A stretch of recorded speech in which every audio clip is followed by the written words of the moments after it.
There are rare moments in history in which a single event can tie the world together.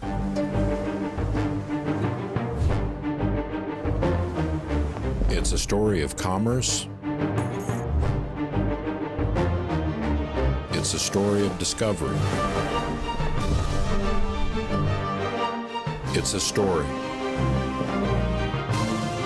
that transcends the world.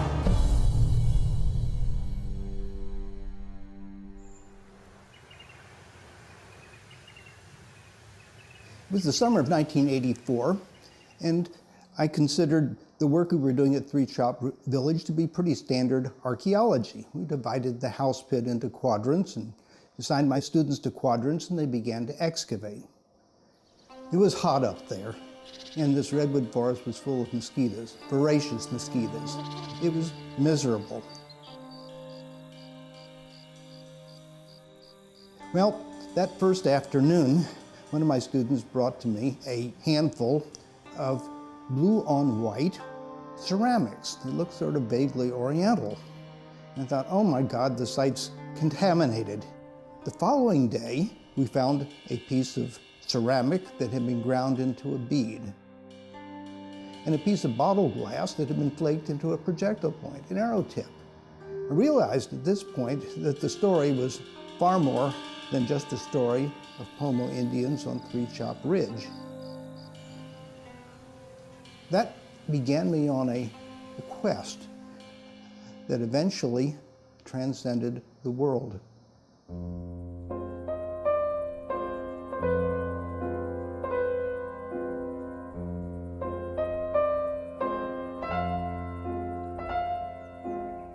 In the early 60s, we had permission to dive in a cove, and we'd heard other names for it, Pottery Cove. We were pretty much just spearfishing and exploring what the cove had to offer.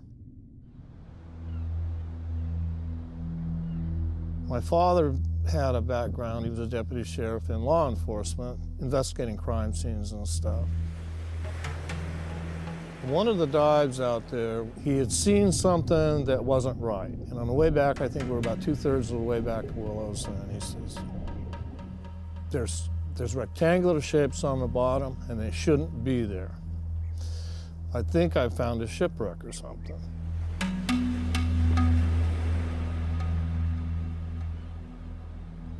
Dreaming of riches, the divers kept the discovery of the wreck to themselves. They soon returned to the cove and began to explore the secrets contained in its cold, dark waters.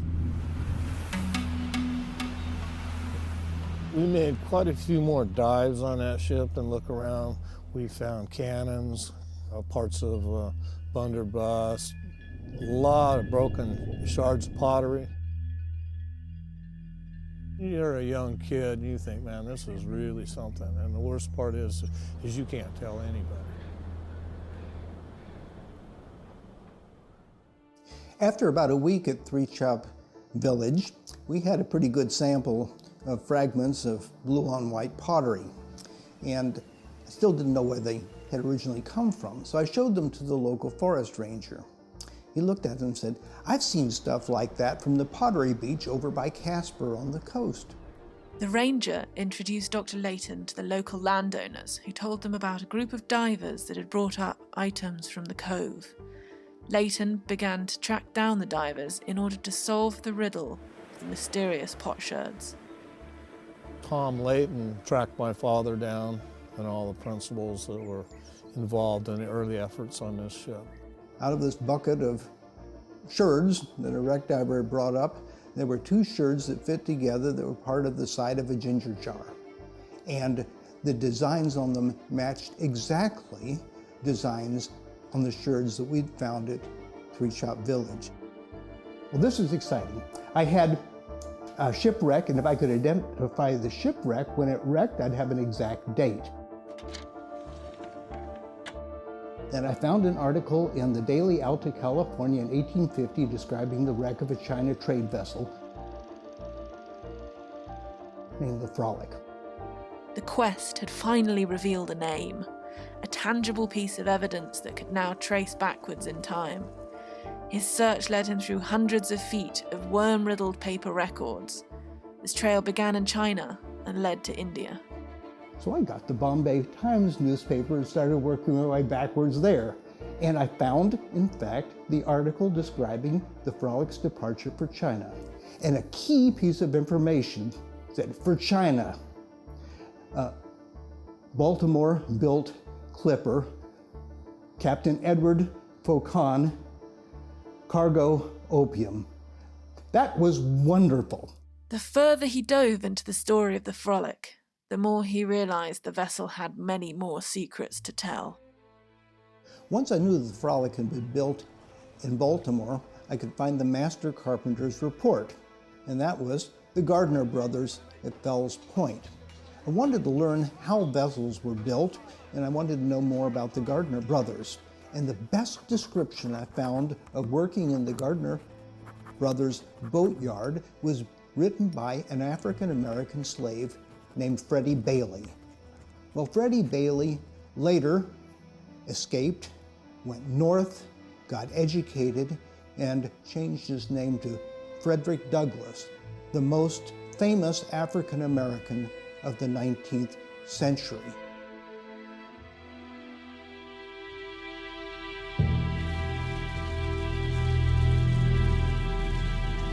While working for Mr. Gardner, I was kept in a perpetual whirl of excitement.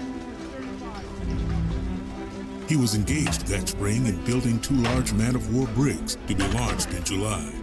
Thus, when I entered the shipyard, it was a place of frenzied activity.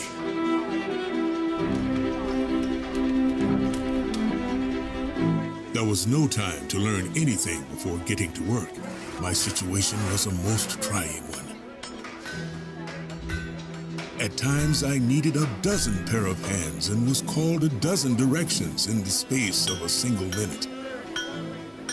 Often 3 or 4 voices would strike my ear at the same moment. This chaos would be my school for 8 months.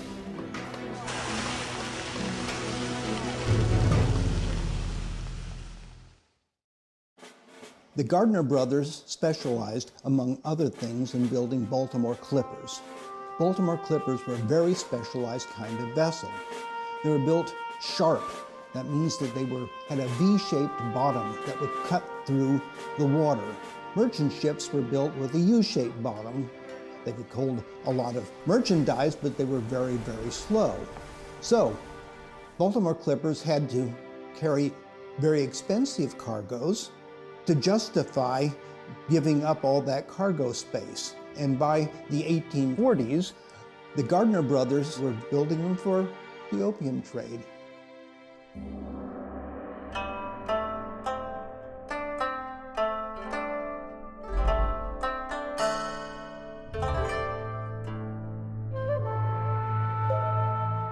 During the late 18th century, the world discovered what China had to offer. Silks. China ware itself couldn't be made in the West. And tea. And the Western world became addicted to tea. But there was nothing that the West produced that the Chinese wanted. The West paid for Chinese goods with silver. Soon there was more silver going into China than coming out. This negative trade balance was not sustainable for Western markets. Something had to be done. In 1793, the British took over the opium monopoly from the Mughal emperors of India. And silver started coming out to pay for that opium. The British increased that flow to the point where it became such a problem in the country that the government decided it had to stem the flow of opium. It was legal to haul it to China. Where it was illegal was to take it into China. They were just selling to wholesalers in the port cities, and then the wholesalers, who were Chinese, then were taking the goods in. By 1800, the balance of trade had shifted in the other direction. There was more silver coming out of China than there was silver going in. Everybody wanted a piece of the pie. Everybody wanted China to be stable and subservient and exploited for Western purposes. The Americans wanted to balance their trade with China too, but the Brits wouldn't sell them any opium. Finally, in 1838, the Brits allowed Americans to buy opium in India, and they started doing that. And the American firm Augustine Herd and Company of Boston in 1841 decided they were going to specialize in opium. And their new specialist, George Dixwell, ordered 2 opium clippers from the Gardner brothers in Baltimore to begin the opium fleet. The Herds knew that every good ship needs a great captain. In the days of sail, a ship's captain assumed many roles. He was at once a leader, negotiator, and representative of not only his company's interests, but his home nation as well. Fortunately, the Herds knew of a man that met all of these demanding requirements. Edward Horatio Faucon was in the news because he had been featured in Richard Henry Dana's book, 2 years before the mast, is everything that was good in a captain. 2 years before the mast is an incredible book that is a fantastic depiction of what life was like living aboard a ship and traveling up and down the California coast. And the book became a sort of hip pocket book for people going to California in those days after the book was published, because it was one of the only books about the California coast. The Herd staff knew Faucon from Boston Latin School days, and they selected him to be captain of the Frolic and 1/5 owner. And in 1844, he sailed that vessel to Bombay, India, to begin its life in the opium trade. The Frolic, like all Baltimore clippers, was built to be fast. It was a hot rod. And the Frolic, in its first run from Bombay to China, made the best time of the entire opium fleet, 35 days. For nearly half a decade, Faucon maintained Frolic's title as the fastest ship in the fleet. She outran pirates, beat the competition, supplied the opium dens of Canton, and generally proved herself as a worthy investment for the Herds and all of their partners. Although the Frolic was one of the fastest vessels, that wasn't enough to keep it profitable. Steam was coming in. Steam came in the 1840s. They could leave any time they wanted to without waiting for morning winds or afternoon winds when the land breezes shift back and forth. They weren't necessarily faster, but a steam vessel can steam away from rocks. It can steam away from the shore, as a sailing vessel is at the mercy of the wind.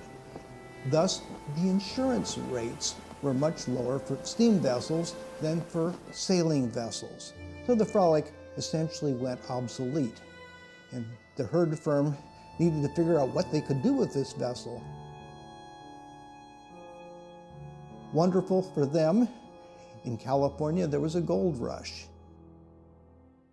San Francisco, at the time of the gold rush, 1849, 1850, when the Frolic would have arrived, was an incredible place. Perhaps this was the first time on the planet where so many people from so many cultures met each other in one spot. There were people from every continent in the globe. Everything that could float was pressed into service to come to California and bring passengers and miners. You had Chinese from Asia, Europeans, North Americans, Chileans from South America, Australians. The sounds, everyone describes the sounds of construction, the building, people from all over the world, they all remarked on it. You had the forest of masts, over 100 ships, all floating there with their masts, dense as trees in a forest. The cargoes were lying in the streets because there wasn't enough housing. They were nestled in amongst the piers, hauled onto shore, used as warehouses. And as the city grew out among those wharfs, they were burned. There were so many fires that many of these ships were burned at the waterline, or more appropriately, the mud line. And few people seem to know that underneath the skyscrapers of San Francisco are at least 40 ships, the remains of 40 ships that were buried in this manner. There are a lot of myths about the gold rush in California. One is that a lot of people that came found gold and became quite rich. In fact, very few found gold. The lucky few did become rich, but most didn't. Most were penniless by the time they left. The real money was to be made in mining the miners, selling them shovels and such. The second myth is that the gold rush founded California, and when in fact Americans from the East Coast had been on the coast trading with Californios and the Mexicans. That had been going on for a long time before the gold rush. Despite her early success, the Frolic needed to adapt to maintain her profit margin. The herd company devised a plan to keep her relevant in the age of steam. They loaded her to the brim with china, clothing, beer, and other domestic goods designed for an emerging market half a world away. During his participation in the hide and tallow trade, Faucon had taken his vessels into virtually every port from San Diego north to San Francisco. He knew that part of the coast really well. He didn't know the coast north of San Francisco. Very few people did. Navigation is not a science. It is an art. And approaching shore is always the hardest part of any trip. In the early days, there was very few lighthouses, and a lot of ships ended up on the beach.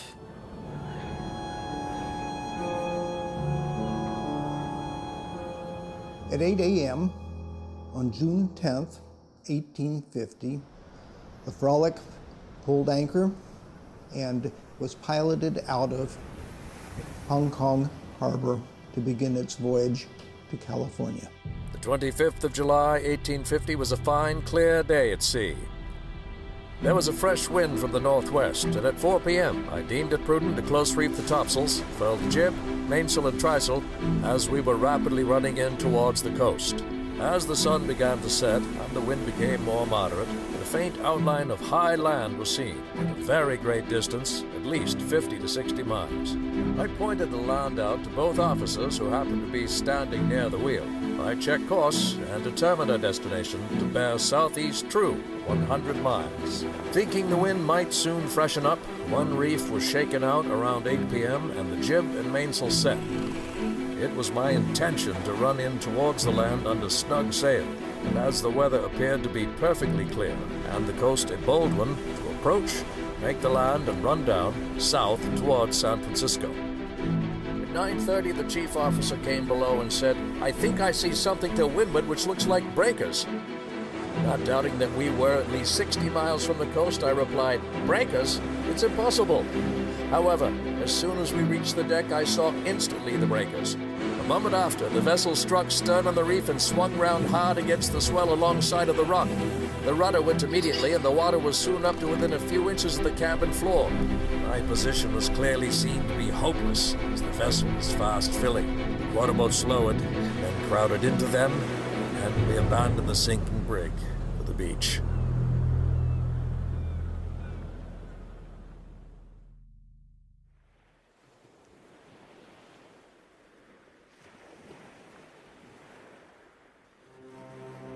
Pomo is really a convenient fiction. It is a term that social scientists of an earlier time used to apply to what are really probably at least more than 70 independent nations. So people that are grouped under the term Pomo spoke 7 totally unintelligible languages. Instead of that tribal map that everybody sees, native California has been a mosaic of hundreds and hundreds and hundreds of these little small communities that really saw themselves as independent. As the last of the Frolic was breaking up and disappearing beneath the Pacific, Meet on Pomo were already watching with excitement and hope. They wondered openly what use they could make of the cargo that was washing ashore on the sandy beaches of the nearby cove. You have the Russians down at Fort Ross, you have the Mexicans, you have fur traders. All of these people are starting to kind of impinge and impact those native people that were living there at Three Top Village. And obsidian had not been available to them since the Spaniards, the Mexicans, took over the area down around Clear Lake. They saw a chance to use a new material and try and fashion something that they knew how to do. The bottle glass itself could be used to flake tools, very much like obsidian. The Frolic ginger jars, when broken up, you could make beads out of those. The men that made the shell beads, the men that made the projectile points, you know, they were using materials that were the most analogous to what it was that they traditionally used. You know, all of that is, I think, just universally human. With the voyage of the Frolic now complete, the meaning of the mysterious Chinese ceramics in Three Chop Village were revealed. Dr. Layton now needed to get these material remains into the hands of the public, as he saw this adventure was too important to keep a secret. My big problem with the wreck divers was finding some way to establish rapport with them. They were suspicious. And ultimately, what I did is I did oral histories of each and every one of them, where they told their lives on tape of pillaging wrecks and the joys of finding things. As an account of that, they no longer needed the artifacts as talismans to describe their past. After the book started being written and research was going on, my father became really interested in the archaeological aspects of the wreck. My father worked with Tom, and all the materials, all the pieces of pottery, the pieces of guns, actually everything were donated to the cause. I think he was very proud that he could take this stuff out, have his name on it, and display it to other people that would appreciate it. Finding a repository for the Frolic artifacts was a real problem. Well, the Frolic story is important to Mendocino County because it's kind of at the beginning of the history of the county of Mendocino. Usually there's a flow of history and you can't say, okay, this happened then and this realization happened then, etc. And the Frolic was like an event. People from San Francisco coming up to check things out and discovering the redwoods. And within a year, logging was happening in Mendocino County. This is not a delayed reaction or anything. This is, the shipwreck happens in 1850. In 1851, they're back, and by 1852, logging is happening in Mendocino County. Although the Frolic story may not loom large in United States history or world history, it did loom large for Mendocino County, and the local museums there wanted to exhibit that. So we established the Frolic Repository at the Mendocino County Museum in Willits. There are many different ways to touch the past. Some people seek it by visiting museums. Some people discover it through texts. And some have yet to discover that they are part of a larger story. I'd researched Captain Faucon pretty well. There was a good record on him. But I didn't know much about John Hurd Everett, his best friend, the man who assembled the Frolic's cargo. But I did know that John Everett's brother, Oliver Capon Everett, went to Harvard. I followed those Everetts down to more recent times, and I was able to trace it down to a living Everett in Boston. And he said, you know, my sister lives out in California, quite near you. Talk to her. So I went to see her, and she said, you know, I have a nephew. He works at the San Francisco National Maritime Museum. He's curator of exhibits. He ought to be interested in this. I first learned of John Everett on the telephone. A man called me on an April morning, introduced himself as Tom Layton from San Jose State University, and moved right on to, did I know that I had a relative on board the Brig Pilgrim, the Richard Henry Dana vessel in the book 2 years before the mast. I was stunned, and I held the phone down, and I wondered for a long time, which voice in my past, which high school friend this was pulling my leg. When I phoned him, there was a long silence at the other end of the telephone.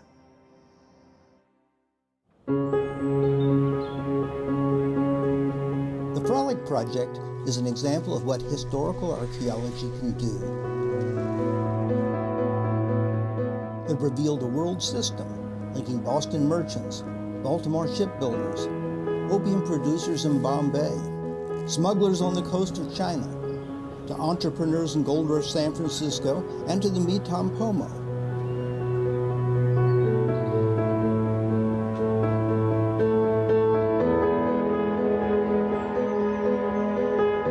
All from a handful of potsherds from a shipwreck on the Mendocino coast of California. Archaeologists are still researching this shipwreck in order to discover what additional secrets this ship's story holds. A story that continues to transcend the world.